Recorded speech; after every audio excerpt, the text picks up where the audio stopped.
and attendees.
He's out now. Okay, welcome. Good afternoon, and thank you for joining us. We're going to get started here momentarily, but I did want to go through just a couple quick reminders. If possible, we would request that everyone please go ahead and stay on mute until it is your opportunity to ask questions. The way we're going to structure today's press conference is we will have opening statements from each of our three commissioners, followed by a question and answer portion. When we get to that question and answer portion, I'll be glad to provide some instructions on how we will go about making that happen. I would also like to let the group know that we are recording this both from an audio and a video perspective, so we will have those files to share later. It's now my pleasure to introduce the three commissioners who will each give a formal opening statement before we ask any questions. Let's start with ACC Commissioner Jim Phillips. Commissioner, the floor is yours. Good afternoon, everyone. Thank you all for your interest and for taking the time to join us today to discuss our groundbreaking alliance. First, I want to thank Commissioners Warren and Kliavkoff for their partnership, transparency, and commitment during our discussions over the last month or so. We never could have reached this point without our collective engagement, shared values, and open and honest communications. Similarly, I also want to acknowledge our chancellors, presidents, and athletic directors who have been instrumental in getting us to this point. Their leadership is second to none. Our discussions centered on the unprecedented environment within college athletics today and how best we, together, could address the challenges ahead, from the potential significant changes to the NCAA structure and governance, to the impacts of the Alston decision and the implementation of name, image, and likeness, from enacted and potential state and federal legislation to the postseason in college football. There are simply many critical discussions to engage in and decisions to be made in the coming months and years that will shape college athletics for decades. And we believe that together, along with our colleagues across the country, we can help play a formative role in both. What became clear from our conversations is that our institutions share values, interests, and a genuine and dedicated commitment to the overall educational missions of our world-class institutions. Collectively, our 41 schools are aligned in our emphasis on educational outcomes and on providing first-class experiences for our students who elect to participate at the highest level of intercollegiate athletics in America. Our everyday commitment to more than 27,000 student athletes within our three conferences will only be enhanced by this new alliance, allowing us to more effectively advocate and work constructively with all other conferences to achieve the best possible balance of education, competition, and commercial activity driven by the best values of higher education. As I'm sure you read in our news release, while motivated by our shared interest and common desire to help shape the future of college athletics, we are also driven by the exciting potential of a football and women's and men's basketball scheduling partnership as well as unique collaborative events for our Olympic sports. We know that in the years ahead, our student athletes, alumni, and fans will benefit from thrilling new matchups, which will create new rivalries and excitement within our alliance. The ACC's relationship with the Big Ten and Pac-12 conferences runs deep in our frequent non-conference competition across many sports, as well as through our ACC Big Ten women's and men's basketball challenges, field hockey and softball challenges, as well as our current bowl game partnerships. From a longer-term perspective, we are bullish on the scheduling alliance as it will elevate the national profile of all of our teams by playing from coast to coast with college fans across the country as the beneficiaries. The combination of national games and having a national impact and influence are key elements of this collaboration and do help create a degree of certainty in an environment that has become increasingly unstable. We recognize that there is still work to be done and decisions to be made regarding future scheduling frameworks. We are grateful to the 11 members of our athletic director subcommittee who will focus on the specific areas of scheduling for consideration. On behalf of the ACC, we are truly honored to be an enthusiastic member of this alliance and look forward to the possibilities that lie ahead. And once again, my sincere appreciation to Commissioners Warren and Kliavkoff and our CEOs and ADs for their leadership and support. Thank you, Commissioner Phillips. It's now my pleasure to introduce Big Ten Commissioner Kevin Warren. Yeah, good afternoon. Thank you, Jim. Thank you for your words. It's really been a pleasure to work with both you and George and to be able to discuss issues that are pertinent to college athletics, and feel so strongly now that to have people in this industry, leaders at the ACC and the Pac-12 that we've been able to communicate with to deal with a lot of issues in college athletics. When the Big Ten had their first meeting at the Palmer House, only a few blocks away from where I sit here today in downtown Chicago, they came together with the vision to really build a conference, to be able to provide unique opportunities to their student athletes from an academic standpoint to an athletic standpoint, and to be able to work with George and Jim in this alliance with our respective conferences is really special. And I just want to thank all the media members who over the years who have covered the ACC and the Pac-12 and the Big Ten, the stories that you've told, the hard work, the commitment to excellence that you all have shown. We really do appreciate it. And I also would like to thank all of our chancellors, our presidents, our athletic directors, our faculty athletic representatives, our senior women administrators, our head coaches, our assistant coaches, our student athletes, and also our fans. Today is a special day. I think what it does is signifies that there still is a lot of goodness in college athletics. And this is an opportunity for us to come together in a strong alliance to work together, not only with the ACC, the Pac-12, and the Big Ten, but also other conferences in college athletics. But there's turbulence right now in college athletics. There are things that we need to address. We need to have strong leadership. We need to work together. And I'm looking forward to having an opportunity to work with Jim and George and our respective leaders on our campuses and in our conferences to figure a lot of these issues out, and also to work with our other conferences around college athletics. But there's a lot of work to be done. This last year has been monumental in college athletics, but also it's provided us with an opportunity to look forward, to come together, and hopefully this alliance will really stabilize the different issues that we're facing in college athletics.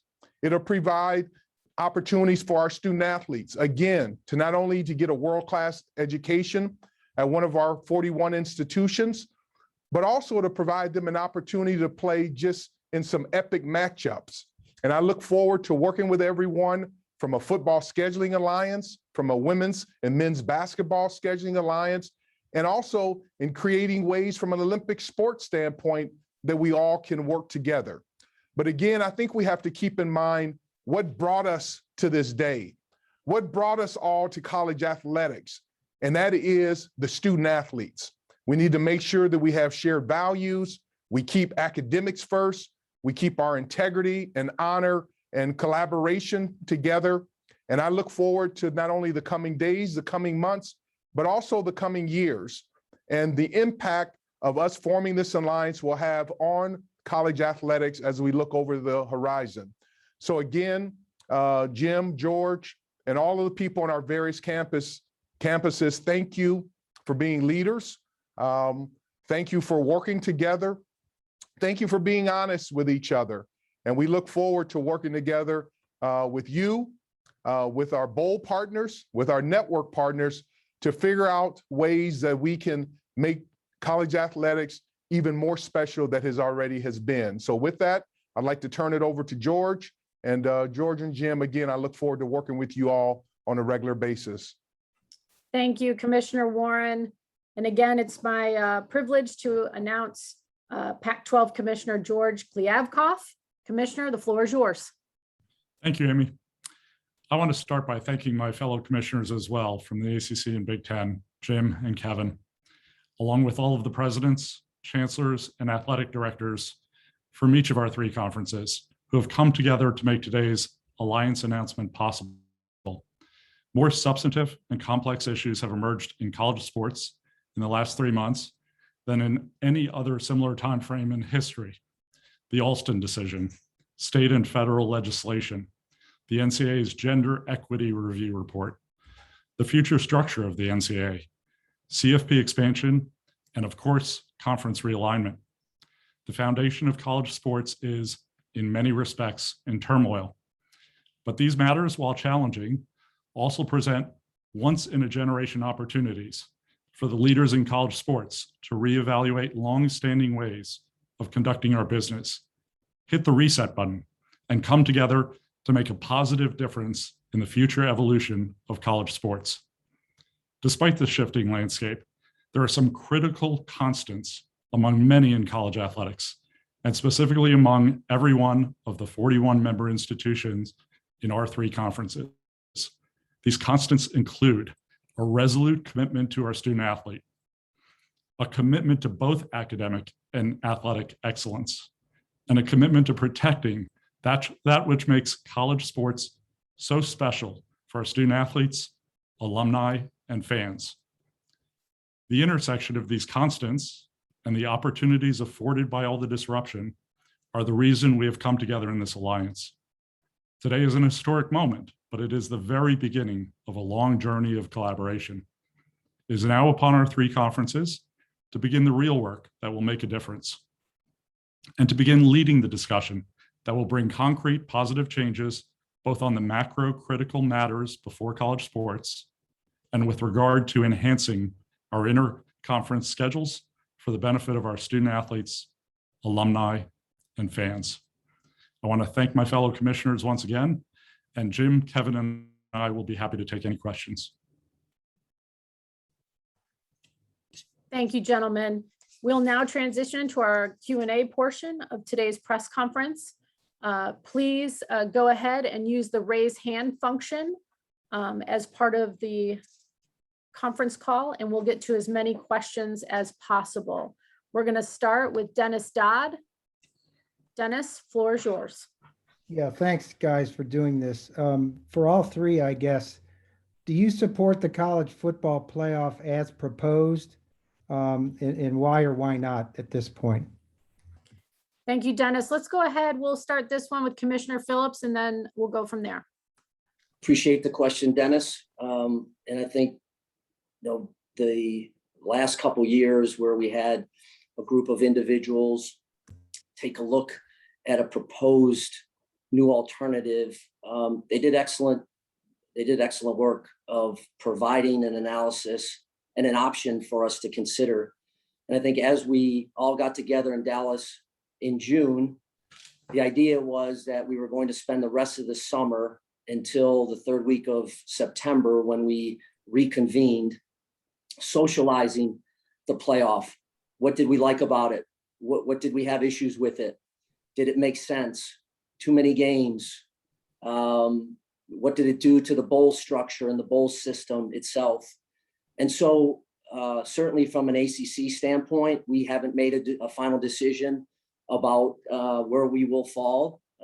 We want to take the whole entire period in order to really vet it thoroughly. And like I'm sure has happened with the Big Ten and the Pac-12, we've started at the CEO level. We've gone to the ADs, the SWAs, FARs. We've gone to the student athletes, the coaches, to collect as many data points as we can in order to give the best assessment and read possible. So that's where we find ourselves in the ACC, Dennis. Commissioner Warren? Yes, Dennis, thank you for your question. Thank you for joining, and just thank you for your hard work in covering college football and college athletics. I'm a big believer in expanding the college football playoff, but also I'm a big believer in being methodical and doing our homework. One of the things that I promised in our last CFP meeting is that we would do our homework. And I've had an opportunity to talk to well over 100 individuals in our Big Ten footprint. I mean, we've talked to all of our football head coaches, our athletic directors, many of our student athletes, our chancellors and presidents, and we'll be talking to our faculty athletic representatives and our SWAs, and just gathering feedback. And so I think we need to be very methodical as we make decisions, because this will impact our student athletes. And so we need to think through, the length of the season, health and wellness issues, not only physical, but also mental, primarily the academics. How does this impact final exams? We're in the Midwest, we're in cold weather climates. We need to make sure our stadiums are winterized. How does this impact our network partners? All of these different issues need to be reviewed, analyzed, and assimilated. We're still working on that now. I'm looking forward to our meeting in September. But again, the committee led by Greg Sankey and Craig Thompson and Jack Swarbrick and Bob Bosley did an incredible job. They spent hours upon hours of looking at these different issues. So we're still unpacking this information, but I do think whenever a decision is made, we need to make sure that we have an inclusive voice. We need to make sure we keep our student athletes at the center of all of our decisions, do the right thing by them. And I'm confident, and not only in Jim and George, but also all of our other brethren around college athletics, and that we'll make the right decision and do the right thing at the right time. And it's I appreciate the leadership of Bill Hancock and his staff with the CFP. They've done an outstanding job. So the future will be interesting as we work through what is the right thing to do for our student athletes and for the game of college football.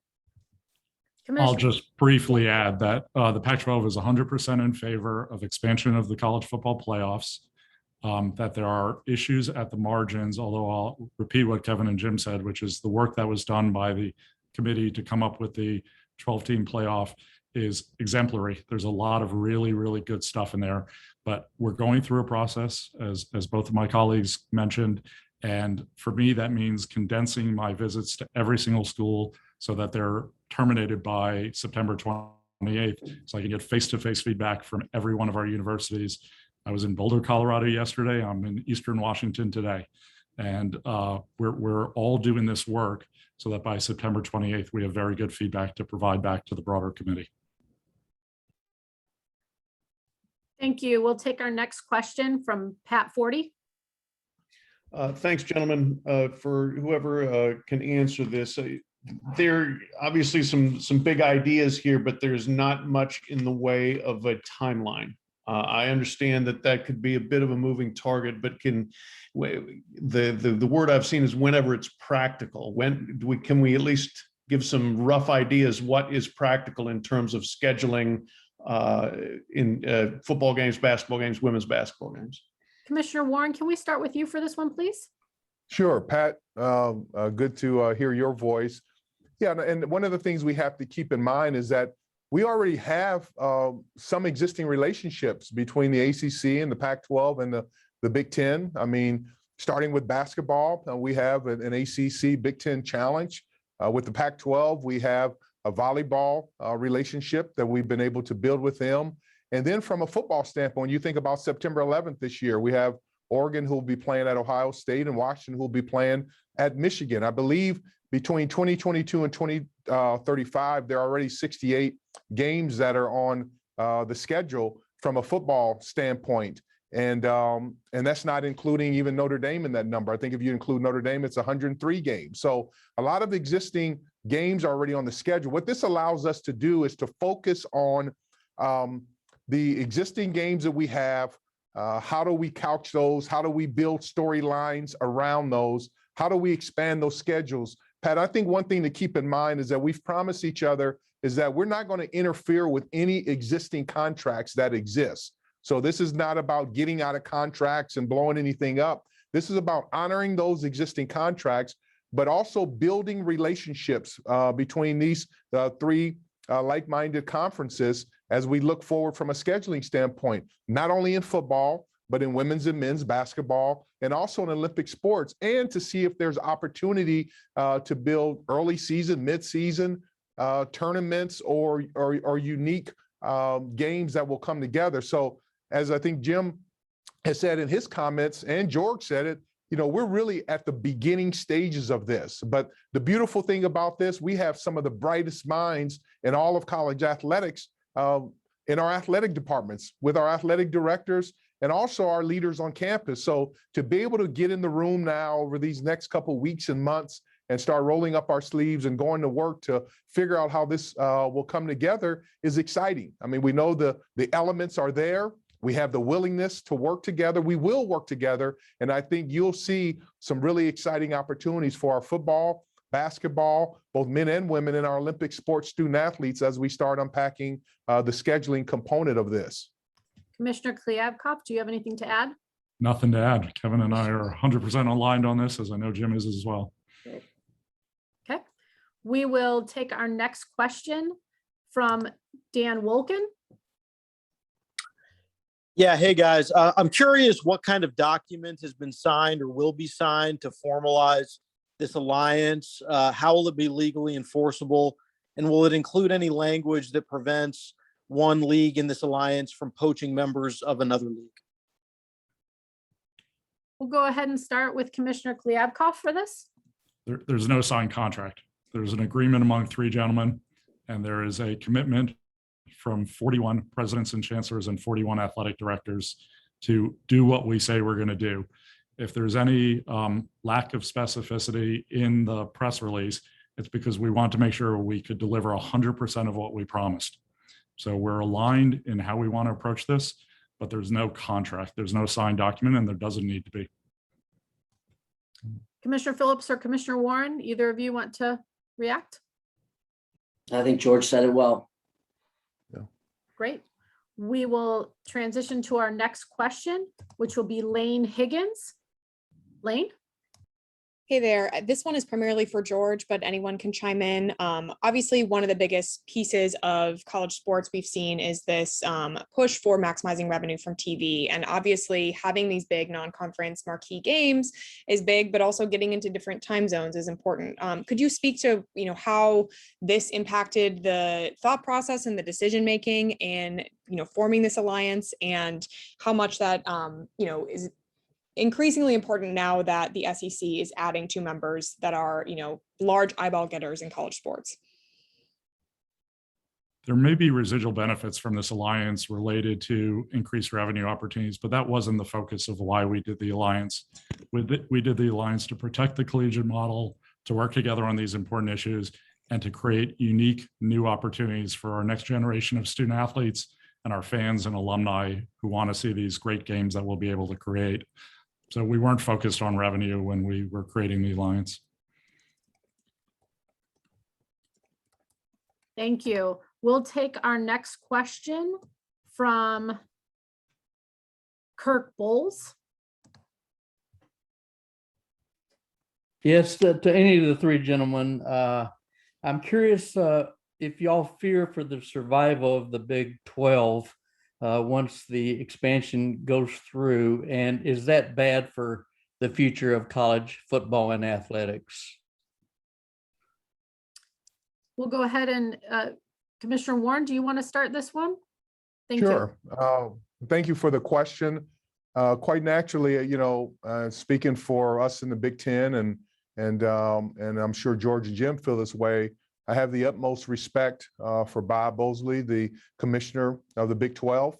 He's been a great leader in the Big Ten at Iowa and in the Pac-12 at Stanford and also with the Big 12. So I'm confident that under Bob's leadership that he will do what's best for his conference. And again, a lot of these issues that we've been dealing with are issues that have been on the table here for really weeks and not months. And so a lot of this stuff is fresh and new, but I'm sure Bob will figure things out and will do what is right for the Big 12. There are a lot of fine institutions in the Big 12, not only from an academic standpoint, but from an athletic standpoint. And so I think as situations like today, by announcing this, as we said, and I feel very strongly about, hopefully this will bring some much needed stability in college athletics. And I also think what it will do is now it will allow people to understand where everyone else stands, because some of the events over the last couple months have kind of shaken the foundation of the beliefs of college athletics. And so hopefully this will allow other conferences to be able to kind of work through their various issues and figure out what's best for them in the future. But again, Bob has only had an incredible, successful history, and I'm confident that he'll figure out what to do with his leaders in the Big 12 and on behalf of his student athletes. Let me jump in as well. I think Kevin said it well. Let me put it directly. We want and need the Big 12 to do well. The Big 12 matters in college athletics. The Big 12 matters in Power 5 athletics and our FBS group. And so I can just tell you that we'll be watching what occurs here. And obviously this transition isn't supposed to be taking place for another 4 years. But this group in particular will be very interested to see what happens and to do everything that we can to try to make sure that, again, college athletics looks similar to what it is today, about the numbers of opportunities, the commitment to one another, the support of one another during really difficult moments, which we're faced with right now. Thank you. We will take our next question from David Teal. This is for all three. Given your intent not to blow up any current scheduling contracts, but add more games among your three conferences, is college football moving to a regular season where the Power 5, Autonomy 5 play only one another? I can start by saying there's no intention as part of the alliance about increasing the number of games that the football teams play during a regular season. And there is no intention to stop our teams from being able to, within the alliance, also schedule games against any other conference that they want to schedule games against. They'll have flexibility in games that they'll be able to schedule. And it's our hope that they continue to schedule games against other Power 5 conferences and other conferences in Division I as well.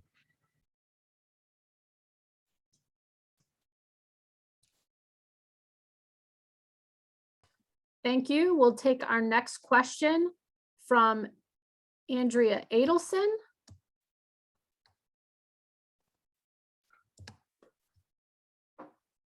Hi, everyone. Thank you for doing this. For all three, if I could, if the finances weren't really the sole focus, and there has been a lot of discussion about the SEC pulling further ahead financially, what is this alliance specifically going to do to help that if the finances aren't something that you guys are focused on? Well, I'm happy to jump in. I would say, I don't think anyone said we aren't focused on finances. What I said was that that's not the driving issue that caused us to form the alliance. Obviously, everyone's focused on finances and focused on doing what's best for all of their schools, and will continue to do that. I think the creation of these interconference games across all time zones with interesting new matchups provides all of us the opportunity to think about how that benefits our schools long-term. Commissioner Warren or Commissioner Phillips? Yeah, I think George, said it well. So I think the biggest thing is for us to start as far as what's the right thing to do. And I think what this does is it allows us to lean into certain academic issues, mental health and physical wellness issues, health and safety of our student athletes, gender equity issues, social justice. It allows us to take a look at, all of those things that we're facing now on a daily basis that impact our student athletes. And quite naturally, it allows us to create compelling matchups. And like I said, not only in football, but in men's and women's basketball and other Olympic sports, and do things from a preseason standpoint and midseason. We just will work through a lot of different ideas. And one of the things we're fortunate to all have great media partners. And just with the changing climate and in the media landscape on just linear television and from an OTT standpoint, there will probably be some unique opportunities. But one of the things that we've promised ourselves is do the right thing for the right reasons for the right people, and that is for our student athletes. And in doing so, I think it'll be very clear that other unique opportunities, not only from a media, but from a business standpoint, will be created, but for the right reasons at the right time. But today is really, is a signal that three strong conferences have an opportunity who have shared values and to be able to work together and who want to prioritize the things that we feel that are important in college athletics at this point in time. I would just add one other element, because I think both George and Kevin answered your question well, Andrea. But at times we understand the financial piece, and it usually is the driver of a lot of decisions. And I can speak to you directly in the sense that this was a time that we felt we had a responsibility to stabilize a volatile environment, to focus in on the things structurally that we have to do if we want to see college athletics not only survive, but excel. And that is new government instruction, Alston, what we're faced with the transfer portal, etc. And so sometimes it can't be driven by money. Sometimes it has to be the fundamental components of the enterprise that you fight for, that you have a responsibility for, and that ultimately you're committed to making sure that it lasts for the next generation of student athletes. And this is too important to too many student athletes across the country, 500,000 or so. The collegiate model, though imperfect, is a place that allows access and affordability to a group of young people that may have never accessed higher education or ever have had a chance to pay to go to college. Thank you. We will take our next question from Bruce Feldman. Thanks, Amy. Question for you guys just from earlier about there being no signed document. Jim, you just talked about stabilizing a volatile environment. What do you say to people who listen to that and think, I've talked to some Big 12 ADs who felt like the Big 12 was as stable as it's been for the last decade. To have no signed document, you have 41 different schools. Obviously, there are some that are going to seem to have more leverage than others, who would, to think that there is no signed document, that this alliance isn't very binding at all. How do you ensure people feel like this is actually has some strength where you don't think somebody's going to pull an end run or do something outside the alliance to better their own specific situation? I'd say this, Bruce, it's about trust. It's about, we've looked each other in the eye. We've made an agreement.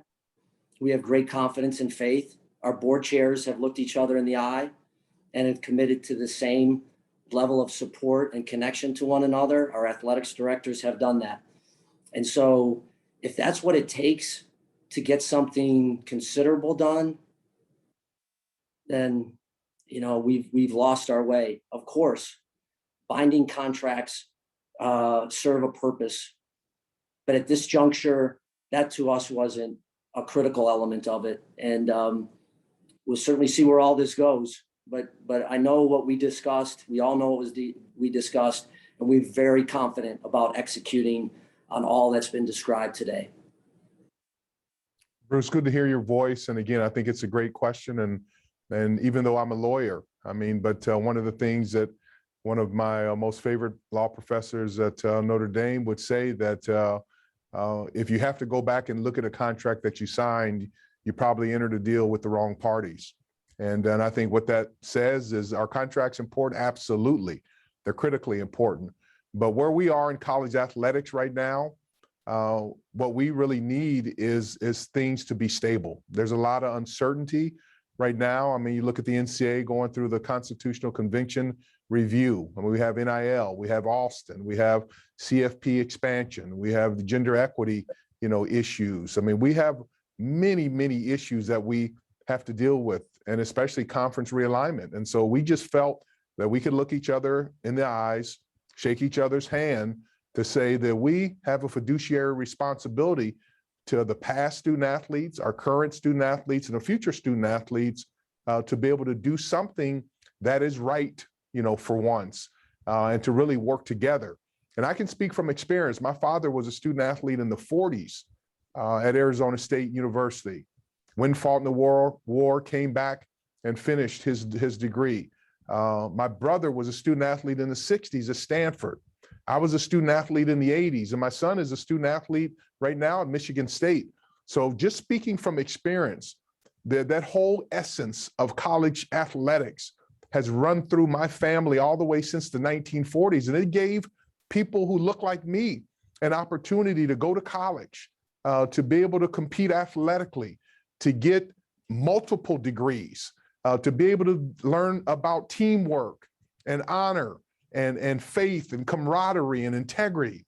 And so I'm a big believer that there are some times in life that you need to be able to work together and do what's right for the right reasons. And I think what this shows today, even to our current student athletes, that adults can come together, can work together, can keep their word and do what's right for the younger people who are looking up to us. So it's been a proud moment to be able to work with Jim, to be able to work with George, to be able to work with all of our campus constituents to come together and let's do something that's well needed at this point in time. Show some leadership. All of the other accoutrements will come at the appropriate time. But I think today and the next couple of months will really be about making sure that we're organized, that we create some stability in this enterprise of college athletics that has been good to so many people. Many of you who are in the media, you were blessed to be college athletics, but participate in college athletics. But I know, speaking from where I sit and the impact of being a student athlete has had on my family and still has on my family to this day, I will forever be grateful to this environment of college athletics, and will do everything that I possibly can with these two men and other conferences for us to be able to work together as we look forward and leave a lasting legacy that we owe. We have a responsibility to our future generations to do what's right at the right time for the right reasons. Today is a press release, but it's also a commitment, and it's a commitment among 41 institutions. And I would say what my parents taught me, which is don't measure me by what we say, measure us by what we do over the coming months and years and decades.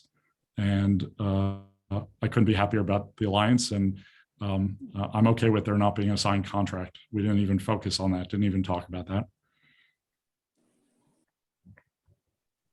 We'll take our next question from Adam Rittenberg. Yeah, hi guys, just thanks for taking the time. I'm just curious, of all the factors that may have motivated this discussion and the ultimate alliance, how much was the SEC's expansion with Texas and Oklahoma in that process? How much did that factor in, whether it didn't at all or did at some point when you guys were putting this together?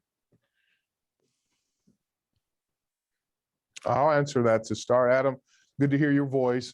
I have great respect for the SEC. I have great respect for Greg Sankey and his leadership. I would say one of the most powerful mentors in my life was Mike Slive, who was the SEC commissioner before Greg, who helped train Greg. Mike had an important just role in my life. My son is an SEC graduate. He received an undergraduate degree from Mississippi State University before he became a grad transfer to Michigan State University. And so even as late as yesterday, we have weekly calls with our A5 commissioners, and Bob and Greg and George, Jim, and myself were on the phone call. So we communicate regularly. And quite naturally, I think what the SEC had an opportunity in accepting Texas and Oklahoma to their conference.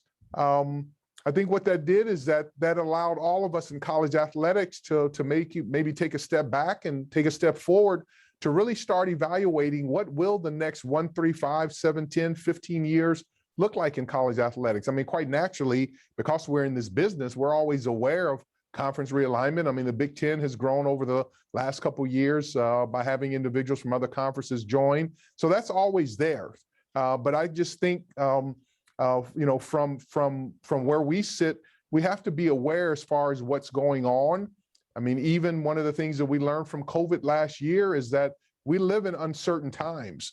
So I wouldn't say this is a reaction to Texas and Oklahoma joining the SEC, but I think to be totally candid is that you have to evaluate, what's going on in the landscape of college athletics. But with all the things that we are facing, which we've talked about on numerous occasions, and where we really are, this is a year for seismic shifts. And I think it's really important to make sure that you are aware of all these different things going on, and make sure that from our individual conferences that we do all we can to make sure we protect our conferences and build strong, relationships to make sure that we protect our student athletes.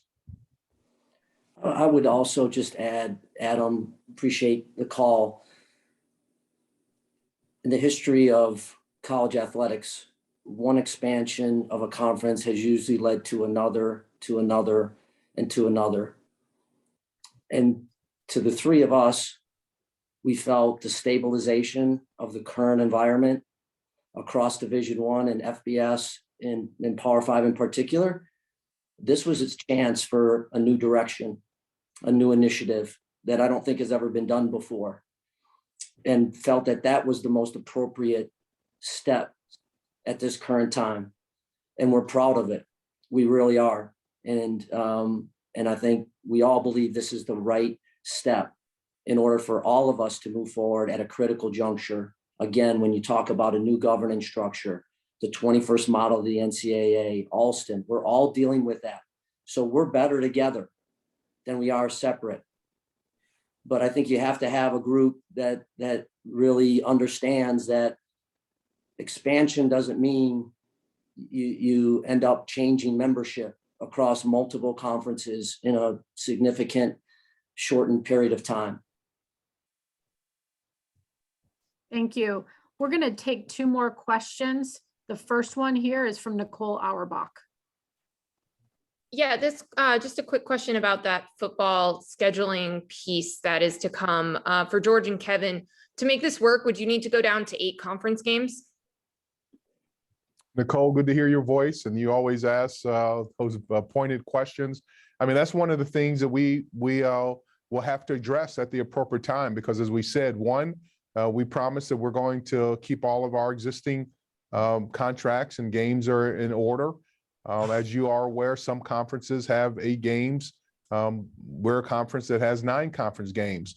So all of those different issues, which we knew were on the horizon over these last couple of years, now with the scheduling allowance, they're put on the table now, that we'll have to address those to make sure that we're able to expand the relationship with the ACC and the Pac-12. So that's one of the items that we definitely will be working with through our leaders in our conference. That's one of the reasons why I'm so excited about having former coach and athletic director Barry Alvarez from Wisconsin join our conference office, because he now will be an asset to all of us here to be able to work through from a coach and administrator and leader standpoint. But those are the kind of issues that we'll be dealing with over the next weeks, months to years as we look forward to building the scheduling alliance together. We have a contractual commitment through the end of our media rights term to play 9 conference games. So to move to fewer games sooner than 3 years. We'd need to have a partnership with ESPN and Fox to do that. Although I think there's a compelling argument that the games that we could replace those with, if they were in the alliance, would be very compelling and worth making that move sooner. But we'll work through that with our media partners and with our alliance partners. Thank you. We'll take our final question from Ralph Russo. Thanks, Amy, and good afternoon, gentlemen. Interested in something of a timeline of this, and I guess I would ask who brought this up first? You know, like whose idea was this initially to get the ball rolling? I'll jump in there. It was, I think, 3 motivated commissioners that felt that this was the time for us to come together and do something that we felt collectively was the right thing at the right time. The timeline per se, it's been over the last month or so that we've literally been married to one another and connected more maybe than we have been to our spouses, with the time and effort and commitment we've had to being together, both in face as well as, you know, through normal means of communication. And as far as the execution of it moving forward, it begins now. It begins today. We have a wonderful group of 11 athletic directors that represent the 3 conferences that have had a chance to meet several times already and push this thing ahead. And I think the one thing we all appreciate and understand is the practitioners, the directors of athletics, they're going to have to execute this, and it's going to have to work. And we have 41 unique schools. And so it may work sooner for some schools in some leagues before it does for all. But again, I think we're all bullish about being able to really execute on what we've described today. Well said. Thank you all, gentlemen. We appreciate your time today and your leadership on this alliance. We appreciate all of our participants for joining us and the attendees as well. We hope you have a great afternoon, and thanks so much. Yeah. Thank you all. Thank you. you for your time. God bless you. All right. Thanks, George and Jim.